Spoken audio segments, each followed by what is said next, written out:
कति हुन्छ एकदमै महत्त्वपूर्ण छ। तपाईले गुगलमा गएर हेर्नुभयो भने, सर्च गर्नुभयो भने सबले भिडियो अन गर्नु होला।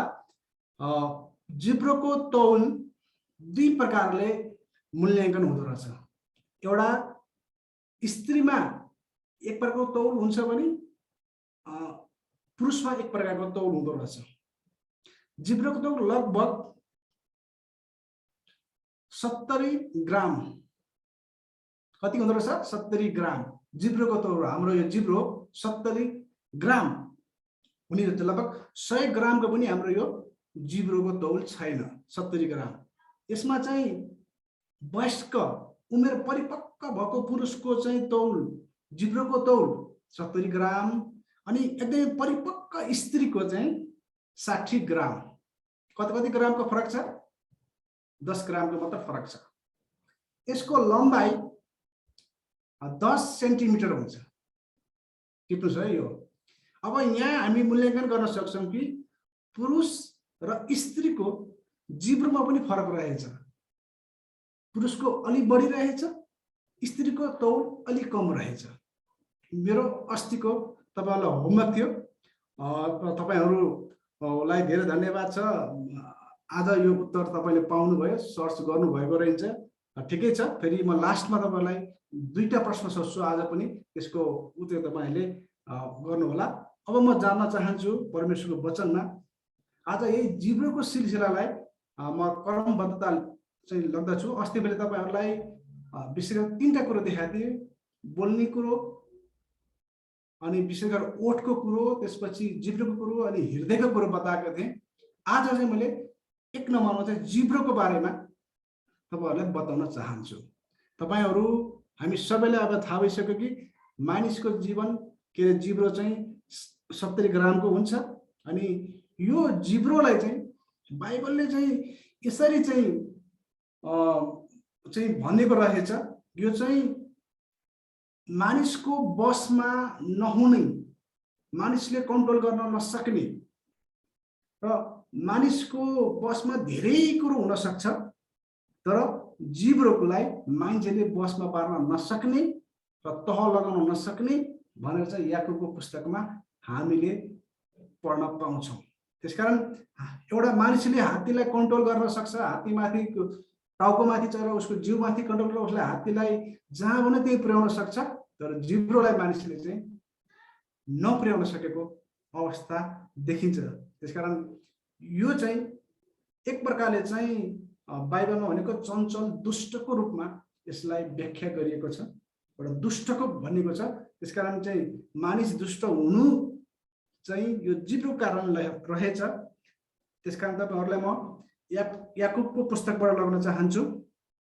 याकुब 3 अध्याय हामी सबैलाई थाहा छ। माथि नै भनेको छ जिब्रोलाई बसमा पार्नु भनेर। माथि चाहिँ तपाईले नयाँ संस्करणको बाइबल सोसाइटीको बाइबल प्रयोग गर्नु भने जिब्रोलाई बसमा पार्नु भनेर चाहिँ शीर्षक लेखिएको छ। अनि त्यसको तपाईहरुले पढेकै कुरो हो। यसलाई म अलि त्यसमा केही व्याख्या गर्नेछु।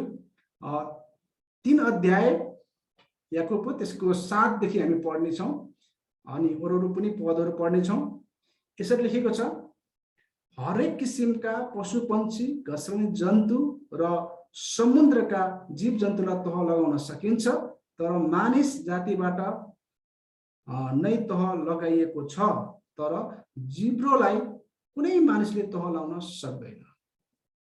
यहाँ चाहिँ यो हामीले काट्न सक्दैन। त्यसकारण अघि नै मैले भने त्यो तह लगाउन नसक्ने नै हाम्रो यो 70 ग्रामको 60 ग्रामको जिब्रो रहेछ। यसलाई हामी कन्ट्रोल गर्न सक्दैनौं। यही जिब्रोले कतिको सम्बन्ध एकदमै प्रगाढ, एकदमै बलियो, एकदमै शक्तिशाली भएको छ नि। यही जिब्रोको कारणले गरेर चाहिँ कति सम्बन्धहरू एकदमै नजिकको हुँदा पनि टाढा टाढा भएको छ। त्यसकारण जिब्रो चाहिँ हामीले तह लगाउन नसकिने रहेछ। तह लगाउनलाई गाह्रो हुने रहेछ। तपाई र मेरो जिब्रो एकदमै सानो छ, तर यो भएन भने पनि संसार चल्दैन। यो हुँदा पनि हामीले चाहिँ धेरै कुरा, आशिषका कुरा, श्रापका कुरा राम्रा कुरा नराम्रा कुरा हामीले चाहिँ यही जिब्रोको फल, यही बोलेको कारणले हामीले चाहिँ फल खानुपर्ने, त्यसको भोग्नुपर्ने हामीले चाहिँ रहेछ, तपाईँ र मैले रहेछ। त्यसकारण यहाँ त अलिक तल यसरी लेखेको छ, घातक विषले भरिएको यो चञ्चल दुष्ट हो भनेर चाहिँ यहाँ चाहिँ लेखेको छ। त्यसकारण तपाईँ र मैले चाहिँ बाहिरको दुष्ट शैतान अनेक अनेक भनेर हामी चाहिँ भूत प्रेत भाग भनेर प्रार्थना गर्नुभन्दा पनि हामी भित्र रहेको, हामी नजिकै रहेको यो दुष्ट जिब्रोलाई चाहिँ हामीले चाहिँ तहलाउनु पर्ने, कन्ट्रोलमा गर्नुपर्ने रहेछ। यो वचन चाहिँ विशेष गरेर मेरो लागि हो र तपाईँको लागि पनि हो। मैले पनि आफ्नो जिब्रोलाई तहलाउनुपर्छ यो वचनले भने अनुसार। त्यसकारण यो चाहिँ घातक विष, यहाँ घातक विष भनेको छ, तपाईँले घातक विषको बारेमा पनि अध्ययन गर्नु होला। घातक विष भने के त भन्दाखेरि अलिकति विष थोरै खाँदा के हुन्छ भन्दाखेरि त्यो व्यक्ति चाहिँ मर्न सक्छ। सर्पले थोरै ठुङ्गेको हुन्छ तर मानिस समयमा उपचार पाएन भने त्यो विषको कारणले उसको मृत्युशय्यामा पुग्नु पर्ने हुन्छ। त्यस्तै सर्पको जस्तै नै यो विष चाहिँ तपाईमा ममा रहेछ, तपाईमा र मेरो जिब्रोमा रहेछ। त्यसकारण घातक विष भनेको तत्कालै मर्ने हैन। गोवन सर्पले टोक्यो भने कति समय पिरियड हुन्छ, त्यो पिरियडमा चाहिँ यदि हस्पिटल लगेर भने त्यसको विष झारिएन भने व्यक्तिको मृत्यु हुन्छ। तराईमा विशेष गरेर चाहिँ बर्खाको समयमा धेरै नै तराईवासीहरू यो विष भएको सर्पको कारणले उनीहरू मृत्यु भएको हामीले देखेका छौँ। कति सानो बच्चालाई टोक दिन्छ, सानो सर्प, करेन्ट सर्पहरू, अरू सर्पले टोक्दाखेरि बच्चाहरूलाई थाहा पनि हुँदैन अनि आमालाई पनि थाहा हुँदैन, बच्चा चाहिँ बितेको पनि हामीले देख्छौँ। कति बेलामा खेतमा काम गर्ने व्यक्तिहरूलाई टोकेको हुन्छ, उनीहरू त सोच्छन् जुकाले टोक्यो वा केही किराले टोक्यो भन्छन् र पछि उनीहरूको मृत्यु भएको पनि मैले देखेको छु। त्यसकारण चाहिँ यो विष भनेको चाहिँ तपाईँ र ममा चाहिँ हुने रहेछ। तपाईँ र ममा चाहिँ विषले भरिएको हामी हुँदा रहेछौँ। अस्ति मैले तपाईँलाई भने हाम्रो हृदय चाहिँ घरमाथिको ट्याङ्की हो अनि त्यो घरमाथिको ट्याङ्कीमा चाहिँ तपाईँले कल्पना गर्नुहोस् त, त्यहाँ फोहोर पानी चाहिँ ट्याङ्कीमा चढ्यो भने भयो भने तपाईँको टुटीमा धारोमा चाहिँ सफा पानी आउँछ त? आउन नि हो। यसरी नै तपाईँ र मेरो हृदयसँग सम्बन्धित छ। यो चाहिँ हृदयमा विषले भरियो भने हाम्रो ओठले, हाम्रो जिब्रोले चाहिँ यो आशिषका कुरा होइन कि विषका कुराहरू हामीले उकल्न थाल्छौँ। कति बेलामा हामी परिवार चलाउने व्यक्तिहरू पनि अनि टेन्सन भएको बेलामा, रिस भएको बेलामा हामी चाहिँ रिसमा हामीले चाहिँ यो विष, घातक विष चाहिँ हामीले चाहिँ उकलिरहेका हुन्छौँ। एक प्रकारले हामी डसिरहेका हुन्छौँ व्यक्तिहरूलाई, हाम्रा साथीहरूलाई, हाम्रा परिवारका मानिसहरूलाई। अनि किन भन्दाखेरि हामीले चाहिँ त्यो बिस्तारै बिस्तारै त्यो हाम्रो ट्याङ्कीमा चाहिँ भर्दै भर्दै भर्दै भर्दै गयो। अनि जब भरिन्छ अनि रिसको समयमा आउँछ, नियन्त्रण आफूलाई चाहिँ नियन्त्रणभन्दा बाहिर जान्छौँ, त्यसपछि हाम्रो चाहिँ त्यो विष अरूलाई लाग्छ। त्यसपछि हाम्रो सम्बन्ध बिग्रिन्छ, हाम्रो काम बिग्रिन्छ, हाम्रो पढाइ बिग्रिन्छ अनि हामी चाहिँ सही निर्णय लिनुपर्ने गलत निर्णयमा जान पुग्छौँ। के कारणले भन्दाखेरि हाम्रो ट्याङ्की, हाम्रो चाहिँ हृदय, हाम्रो जिब्रो चाहिँ यो चाहिँ दुष्ट कुराले, खराब कुराले, चञ्चल दुष्ट भने दुष्ट त होइन, तर यो कुराले हामी भर्यो भने हाम्रो जिब्रो चाहिँ दुष्ट हुनसक्छ। हाम्रो शरीर पुरै नै दुष्ट हुन सक्छ। कति मान्छेले ओहो यो त कस्तो शैतानिक मान्छे भनेको नि हामी सुन्छौँ, यो कस्तो चाहिँ नराम्रो मान्छे, अनि विदेशतिर विदेशीहरू चाहिँ ब्याड गाइज भन्छन् हैन, खराब मान्छे चाहिँ हाम्रो हृदय त्यसपछि जिब्रोसँग सम्बन्धित रहेको छ। त्यसकारण यो चञ्चल दुष्ट जिब्रोलाई पहिला हामीले चाहिँ तहलाउने उपायहरू हामीले सोच्नुपर्छ, विचार गर्नुपर्छ। परमेश्वरको वचनले के भन्छ त्यसमा हामीले मनन गर्नुपर्छ। अनि 9 पदमा त झनै कति असल प्रकारले याकुबले लेखेका छन्, यसद्वारा हामी प्रभु र पिताको प्रशंसा गर्दछौँ र यसैद्वारा परमेश्वरको स्वरूपमा बनेका मानिसलाई हामी श्राप्दछौँ। एउटै मुखबाट आशीर्वाद र श्राप निस्कन्छन्। मेरा भाइ हो, यसो नहुनु पर्ने हो कि पानीको मूलको एउटै धाराबाट मिठो र तीतो पानी निस्कन्छ र मेरा भाइ हो, के अन्जिरको बोटबाट जैतुन अथवा दाखको बोटबाट अन्जिर फल्न सक्छ र प्रश्न गरेको छ। तीतो पानीको मूलबाट पनि मिठो पानी निस्कन सक्दैन। कति मजाले चाहिँ उनले चाहिँ व्याख्या गरेका छन्। हामीले यो कुनै व्याख्या पनि गर्नुपर्ने यहाँ मैले आवश्यकता देख्दिनँ। त्यसकारण तपाईँ र म भित्र, तपाईँ र मेरो हृदयको ट्याङ्की भित्र हामीले के हाल्छौँ र के बोल्छौँ त्यो चाहिँ महत्त्वपूर्ण हो। तपाईँ र म अहिले यहाँ हामी जुममा छौँ, तर जुमभन्दा हाम्रो जीवन अरू जीवन चाहिँ अरू संसारमा हुन्छन्। त्यो बेलामा हामी के हेर्छौँ, के सुन्छौँ, कस्तो साथीसँग सम्पर्क गर्छौँ, हाम्रो काममा कस्ता साथीहरू छन्, हाम्रो चाहिँ परिवारमा कस्ता चाहिँ सदस्यहरू छन्, उनीहरूले के गर्छन्, तपाईँ र म कति चाहिँ यस्ता अरू कुराहरू हेर्नमा हाम्रो आँखालाई, हाम्रो हृदयलाई, हाम्रो शरीरलाई लगाउँछौँ। त्यही कुराले नै हाम्रो हृदय भरिने हो, ट्याङ्की भरिने हो। तपाईँको घरको ट्याङ्कीले चाहिँ जब सकिन्छ पानी, जब त्यो मोटरले चाहिँ माथि लगे जस्तै नै तपाईँले र मैले चाहिँ दिउँसभरि गरेको कामले नै तपाईँ र मेरो हृदय भरिने हो। र भरिएपछि एउटा नेम हुन्छ, त्यो निस्किनु पर्ने हुन्छ। भरिएपछि त्यो निस्किन्छ र तपाईँ र मेरो हृदयमा जे भर्छौँ त्यही नै हुन्छ। यहाँ त्यही भनेको उसले। यहाँ चाहिँ अब चाहिँ दुईटा कुरा गरेको छ, आशिषका कुरा र श्रापका कुरा, खराबका कुरा, असलको कुरो। त्यसकारण हामीले के भर्दैछौँ, हाम्रो बोली मुखबाट के निस्किँदैछ, आशिष निस्किँदैछ वा श्राप निस्किँदैछ, यो चाहिँ हामीले विचार गर्नुपर्छ। मेरो हृदयमा के छ त्यो नै हाम्रो निस्किन्छ। यहाँ चाहिँ उनले चाहिँ मजाले भन्छ, एउटै होइन मूल, एउटै धाराबाट तीतो र मिठो निस्केको हामीले देखिँदैन।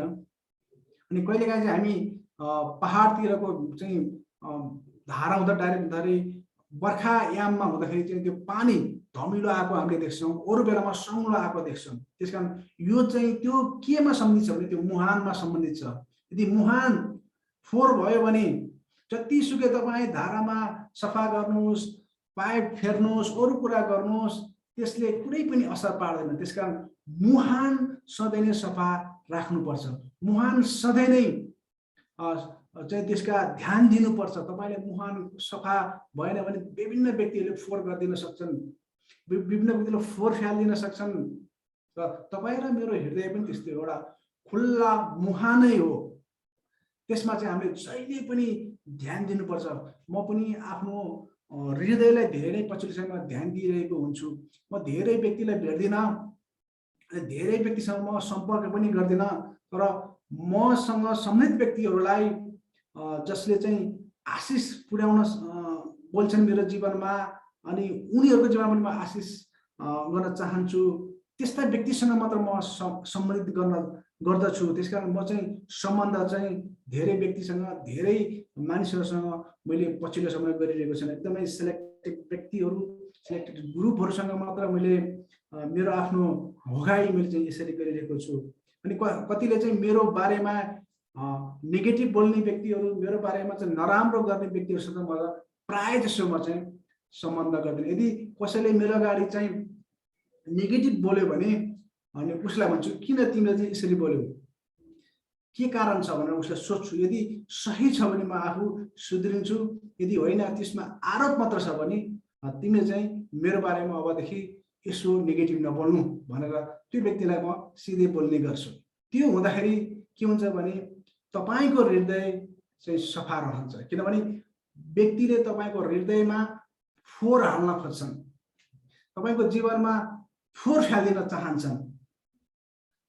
यो चाहिँ महत्त्वपूर्ण रहेछ। एउटा मुहानमा जनावरहरू आएर फोहोर गरिदिन सक्छन्, मान्छेहरू आएर फोहोर गरिदिन सक्छन्, घरका फोहोरहरू फ्यालिदिन सक्छन्, बाढी आएर चाहिँ त्यो फोहोर हुन सक्छ, विभिन्न कुराहरू हुन सक्छ। त्यसकारण हृदय पनि त्यस्तै हो। तपाईको जे कुरा भरिएको छ त्यही नै तपाईँ र मैले निकाल्छौँ। त्यसकारण चाहिँ हामी जुन प्रोफेसनमा छौँ, जुन पेसामा छौँ, जुन जागिरमा छौँ, जुन हामी चाहिँ अहिले पछिल्लो समयमा मिडिया र बाइबलको कुरा सुनेछौँ, यदि तपाईँ भरिनु भएको असल कुराले भरिनु भएको छ भने मात्र त्यो असल कुरा नै बाहिर निस्कन्छ। अनि जति कुरा अहिले मैले यो बताइरहेको छु, मेरो अनुभवले, मेरो अध्ययनले, बाइबल स्टडीले अनि प्रार्थनाको जीवनले पनि यसमा असर पार्दछ। त्यसकारण चाहिँ स्याउको रुखबाट स्याउले हामीले अपेक्षा गर्नुपर्दछ अनि आँपको रुखबाट आँपको अपेक्षा गर्नुपर्दछ, तपाईँहरूले मैले भनेको थिएँ। त्यसकारण चाहिँ हामीले चाहिँ आँप खानको निम्ति आँपको सिजनमा चाहिँ जानुपर्ने हुन्छ अनि आँपले आँप नै दिन्छ। त्यसकारण हाम्रो त्यो हृदयले चाहिँ सबैभन्दा महत्त्वपूर्ण कुरो हो। त्यसकारण हामीले जहिले पनि यसलाई ख्याल गर्नुपर्ने हुन्छ। हामी फेरि अर्को पदमा जाउँ होला। यो चाहिँ एकदमै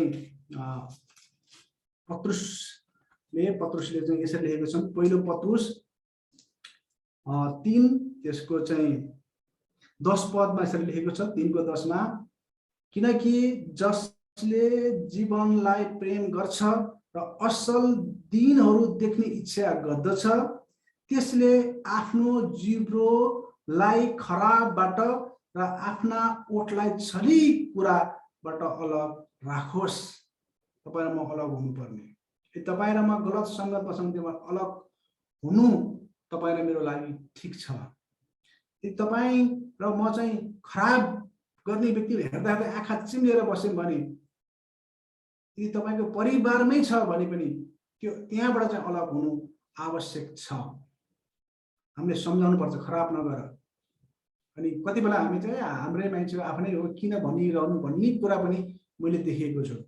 त्यसकारण चाहिँ यहाँ भनेको छ असल दिन देख्ने, good news, good day, good work हुनुको निम्ति तपाईँ मैले असल जीवन देख्ने, दिनहरू देख्ने चाहिँ इच्छा छ भने हामी यही नै जिब्रो र ओठलाई हामी खराबबाट चाहिँ जोगिनु आवश्यक छ।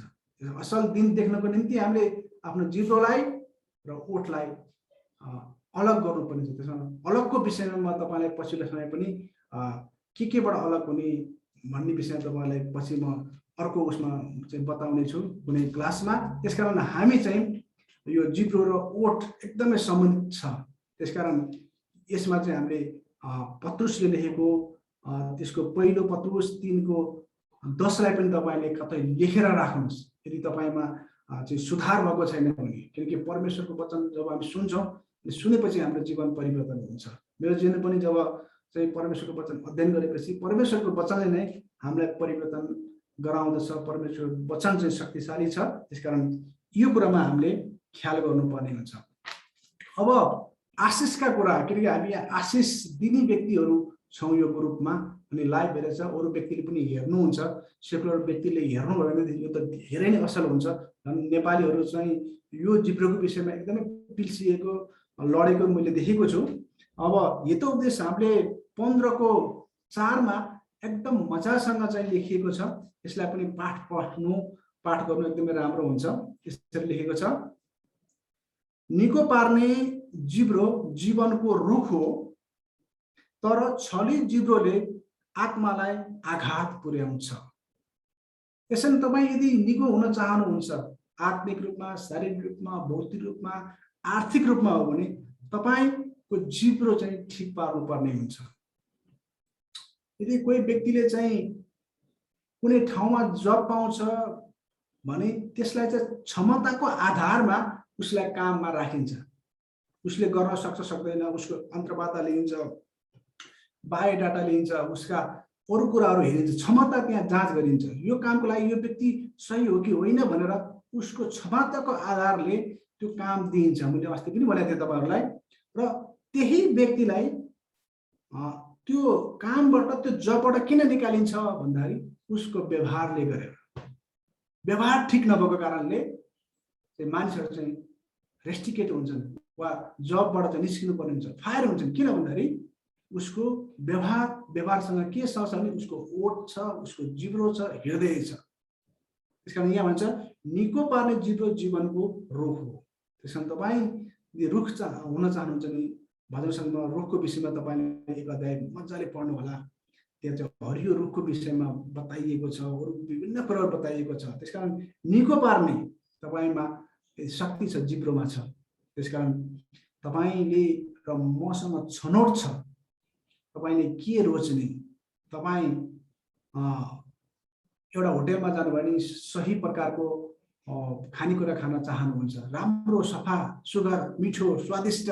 तपाईँ सुत्दाखेरि नराम्रो ओछ्यानमा सुत्न चाहनुहुन्न, सफा चाहिँ खाट भएको, ओछ्यानहरू सफाहरू भएको, तन्दाहरू सफाहरू भएको चाहनुहुन्छ। त्यसरी नै हाम्रो जीवन पनि जिउनको निम्ति हामीले चाहिँ यो जिब्रोलाई चाहिँ सही प्रकारले सही छनौट हामीले गर्नुपर्ने हुन्छ। त्यसकारण चाहिँ जीवन दिने हामी हौँ र छलित जिब्रोले आत्मालाई आघात पुर्याउँछ, सम्बन्धलाई बिगार्छ, मानिसलाई बिगार्छ। यदि हामी क्रिस्चियनले चाहिँ कसैको बारेमा चाहिँ नराम्रो टिप्पणी गर्यो भने ऊ मान्छे नराम्रो हुन्छ, किनकि हामी त्यो घोषणा गरिएका हुन्छौँ। त्यसकारण हाम्रोमा चाहिँ बोलीमा शक्ति छ, वचनमा शक्ति छ, हामीले वचन घोषणा गरेका कारण। त्यसकारण चाहिँ क्रिस्चियनहरूले चाहिँ धेरै नै सचेत रहेर हामीले चाहिँ बोल्नुपर्ने हुन्छ। कसैको जीवन यदि बिगार्नमा हाम्रो हात पनि हुन सक्छ, मेरो हात पनि हुन सक्छ। त्यसकारण हामीले यी बोल्ने कुरामा चाहिँ जिब्रोलाई चाहिँ हामीले कन्ट्रोल गर्नुपर्छ, यसलाई तह लाउनुपर्छ। यो एउटा दुष्ट हो, यसलाई आफ्नो नियन्त्रणमा राख्नुपर्छ। अब नियन्त्रण कसरी गर्ने त? अब कतैले भन्ला प्रार्थना गर्नुपर्छ, बाइबल पढ्नुपर्छ, परमेश्वरसँग सम्बन्ध राख्नुपर्छ, अरू कुरा गर्नुपर्छ भनेको हामी धेरै व्यक्तिले पाउँछौँ र सेकुलर मान्छेहरू पनि विभिन्न एङ्गलबाट यो यस्ता कुराहरूलाई हेर्ने गर्छन्। तर बाइबलमा तपाईँले राम्रोसँग हेर्ने हो भने जिब्रोलाई तह लाउने उपायहरू पनि छ।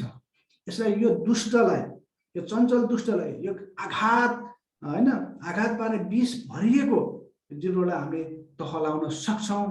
कसरी सक्छौँ भन्दाखेरि हामीले भजन सङ्ग्रह 141 3 हामीले पढ्नुपर्छ। भजन सङ्ग्रह फेरि भन्न चाहन्छु 141 3। यहाँ चाहिँ यो जिब्रोलाई तह लाउनको निम्ति यसरी लेखेको छ। यो पनि तपाईँको निम्ति मैले पाठ गर्न चाहन्छु। हे परम प्रभु, मेरो मुखमा एउटा पाले राखिदिनुहोस्, मेरो ओठको ढोकाको रखवाली गरिदिनुहोस्। कति महत्त्वपूर्ण वचन छ। र यहाँ चाहिँ यदि हामीले सकिरहेको छैनौँ, हामी जे पाए त्यही बोलिरहेका छौँ, आफूलाई नियन्त्रण गर्न सकिरहेको छैनौँ, कहिलेकाहीँ प्याच्च खुसिन्छ, प्याच्च भनिदिन्छौँ, अनि प्याच्च हामी बोलिदिन्छौँ, अनि कति राम्रो कुरा भइरहेको हामी चाहिँ नराम्रो कुरा घुसाइदिन्छौँ हैन। मानिसको हरेक मानिसको आफ्नो बानी हुन्छ। यो बानीमा पनि भर पर्छ। आफ्नो पर्सनल बानी कस्तो छ त्यो व्यक्तिले चाहिँ त्यस्तै नै उसले चाहिँ त्यो भइरहेको छ। त्यसकारण चाहिँ हामीले आफ्नो कुरालाई आफूले थाहा भएको कारणले चाहिँ यहाँ भनेको चाहिँ मुखमा पाले राखिदिन्छ। पालेले तपाईँलाई सिंहदरबारभित्र पस्न दिँदैन। जानुहोस् त अहिले सिंहदरबारमा नो इन्ट्री। तपाईँ चाहिँ संसद भवनमा बानेश्वरमा जानु भने तपाईँलाई कुनै हालतमा पनि तपाईँलाई मलाई इन्ट्री गर्न दिँदैन। वा अरू ठुल्ठुला ठाउँमा चाहिँ त्यहाँ चाहिँ बडीगार्डहरू के अरे पालेहरू चाहिँ राखिएको हुन्छ। कसैको घरमा त्यत्तिकै हामीलाई इन्ट्री हुन दिँदैन। यसको निम्ति त तपाईँ र ममा चाहिँ एउटा के उद्देश्य हो वा तपाईँसँग के आइडी छ, के कारण छ, के उद्देश्य छ, यी सबै कुरा त्यो पालेले चाहिँ हेर्छ, जाँच्छ। त्यसले के बोकेको छ, बम बोकेको छ कि वा विभिन्न कुराहरू बोकेको छ कि आघात पुर्याउने कुराहरू बोकेको छ कि हैन, उसको उद्देश्य के हो, हरेक कुरा उसले छानबिन गर्छ।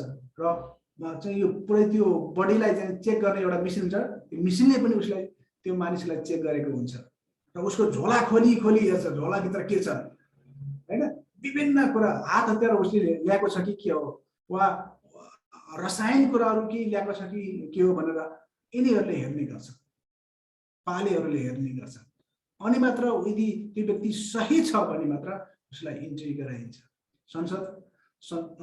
संसदमा संसद भवन त संसदहरूलाई मात्र इन्ट्री गराइन्छ, पत्रकारहरूलाई इन्ट्री गराइन्छ, वा त्यसका ड्राइभरहरूलाई चाहिँ पिएहरूलाई हैन, सीमित व्यक्तिलाई मात्र इन्ट्री, सबै व्यक्तिलाई त्यहाँ जाहेर हुन्छ। तर ती व्यक्तिहरूलाई हामी आफैले नै भोट दिएर उनीहरूलाई जिताएका हुन्छौँ। र यसरी नै हामीले हाम्रो हृदयमा आउने कुरालाई पनि तपाईले र मैले चाहिँ परमेश्वरसँग प्रार्थना गर्नुपर्छ, मुखमा पाले राखिदिनुहोस्। हामी नसकिरहेछौँ, त्यसकारण संसद भवन त गेट लगाइदिए भइहाल्थ्यो नि, किन चाहियो पाले, पैसा त्यत्रो किन खर्च गर्नु पर्यो भन्ने पनि धेरैको हुन सक्छ हैन। त्यसकारण मेरो हृदय हो नि, म चाहिँ आफ्नो कुरा चाहिँ गरिहाल्न सक्छु नि भन्ने कतिलाई चाहिँ अहमता हुन्छ, घमण्ड हुन सक्छ, होइन रहेछ। हामीलाई चाहिँ पाले चाहिने रहेछ र पालेले चाहिँ हामीलाई सही कुरा चाहिँ हाम्रो हृदयमा पस्न दिन सक्छ। यो चाहिँ परमेश्वरको वचन। पाले भनेको चाहिँ अरूमा चाहिँ स्वर्गदूत भनिएको छ कति बाइबलमा चाहिँ, त्यसकारण चाहिँ पाले हामीले चाहिँ चाहिने रहेछ, जसले गर्दा हाम्रो जीवनलाई सही जीवन जिउनको निम्ति यो महत्त्वपूर्ण रहेछ। मेरो ओठको ढोकाको रखवाली गरिदिनुहोस्, कति महत्त्वपूर्ण हो। त्यसकारण तपाईलाई यो साँझको समय यही उत्साह दिन चाहन्छु। तपाईँ र मेरो बोली, तपाईँ र मेरो जिब्रो जो चाहिँ कति ग्रामको 70 ग्रामको जिब्रोलाई हामीले तह लाउनु परिरहेछ। यदि फिमेल हुन्छ भने तपाईको 60 ग्रामको जिब्रोलाई तह लाउनु परिरहेछ, किनभने छोरी मान्छेहरू, स्त्रीहरू चाहिँ धेरै बोल्नुहुन्छ। उहाँहरूलाई चाहिँ परमेश्वर त्यही प्रकारको चाहिँ बनाउनु भएको छ। उहाँहरू झनै उहाँहरू चाहिँ यो कुरामा सचेत हुनुपर्दछ। र केटा मान्छे भन्दा केटी मान्छे दोब्बर बोल्नुहुन्छ। लगभग चाहिँ केटाहरूले 6000 भन्दा बढी बोल्छन् भने केटीहरूले 12000 भन्दा बढी शब्दहरू बोल्छन्। त्यसकारण चाहिँ झन् हामी स्त्रीहरूको निम्ति, स्त्री जातिहरूको निम्ति चाहिँ यो धेरै नै महत्त्वपूर्ण हो। त्यसकारण उहाँहरूको निम्ति पनि प्रार्थना गरौँ, हाम्रो निम्ति पनि प्रार्थना गरौँ, आफ्नै पर्सनल निम्तिको पनि प्रार्थना गरौँ। हामी सबैको निम्ति पाले चाहिएको छ, रखवाली चाहिएको छ। म तपाईँलाई यही उत्साह दिन चाहन्छु र तपाईँहरूको निम्ति अर्को हप्ताको निम्ति तपाईँहरूलाई म प्रश्न गर्न चाहिँ राख्न चाहन्छु। हृदयको तौल कति हुन्छ? तपाईँ र म हृदय भन्छौँ, यो हृदयको तौल कति हुँदो रहेछ, यो विचार गर्नु होला। हामी बाइबल र तपाईँहरूलाई मैले बाइबल र मिडियाको बारेमा अलि किन नबता भने प्रायः जस्तो हामी चाहिँ अलि मिडियामा क्षेत्रमा अलिक कम भएको कारणले प्रश्न उत्तरमै आउँछ जस्तो लाग्यो। त्यसकारण तपाईँहरूलाई अलि आत्मिक कुरामा नै जोड दिएको हो। त्यसकारण अर्को प्रश्न छ, मैले 2टा प्रश्न छ भनेको थिएँ। छापाखानामा छापिएको पहिलो पुस्तक कुन हो? यो 2टा प्रश्न तपाईँहरूको निम्ति। हृदयको तौल कति हुन्छ र छापाखाना भनेको प्रेसबाट छापिएको पहिलो पुस्तक कुन चाहिँ हो? यो तपाईँहरूको निम्ति होमवर्क हो। अर्को हप्तामा सोध्नेछु र म आजलाई यति नै राख्छु। तपाईँहरू सबैलाई परमेश्वरले प्रशस्त आशिष दिनुभएको होस्।